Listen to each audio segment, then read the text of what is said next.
Apakah hukum perut jari kaki bertindih dengan kain ketika kita pakai? Baik. Tapak kaki kita masa kita sembahyang jirit kain. Apakah hukumnya? Dengar molek orang jirangan. Masa kita sembahyang, kita kena turun sujud dengan 7 anggota. Apa dia? 2 kaki, 2 lutut, 2 tangan, 1 dahi. Faham? Kaki boleh tutup, lutut wajib tutup, tangan boleh tutup, dahi saja jangan tutup. Soalanmu kaki tak ada masalah.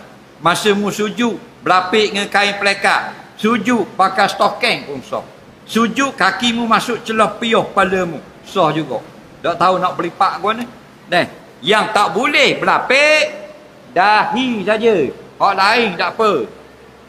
Contoh, dahi kita sujud dahi tak kena, tapi kena benda lain yang kita pakai. Contoh yang kita pakai, baju kita pakai, serban kita pakai, kain kita pakai.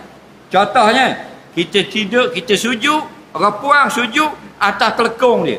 Telekung dia jatuh dulu atas latar, sujud atas telekung. Tidak sah. Jibat jatuh atas latar dulu, sujud atas jibat. Tidak sah.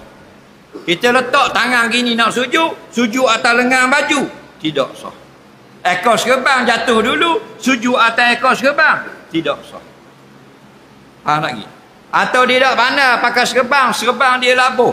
Di balik Mekah, bini dia suruh pakai serban, dia ikat atas mata serban. Faham? Nampak tak? Sujud dahi lapik serban. Tidak sah. Piyah dia besar sampai tutup kening, sujud. Tidak sah. Sokok dia besar, tutup sampai atas mata, tak kena dahi. Tidak sah. Faham lagi? Tapi kalau dia ada kain ridak, bila dia nak sembahyang, dia akad ridak, dia letak atas part sembahyang, dia pun sujud atas tu, sah. Kerana dia tidak pakai tu. Tapi kalau ridak duduk atas tekak, sebelah atas tekak, sebelah jatuh depan, sujud atas ridak, tidak sah. Kerana sebelah lagi pakai atas tekak. Faham lagi? Jangan sujud atas benda yang kita pakai. Kalau orang lain pakai, tak ada masalah. Kain baju, lengan orang sebelah besar, kita sujud atas lengan baju dia, sah. Atau sepik sangat, kata Imam Nawawi, kita sujud atas kaki orang depan, sah. Ramai sangat orang, tak ada ruang nak sujud, kita sujud atas kaki orang depan, sah. Itu pandangan Imam Nawawi.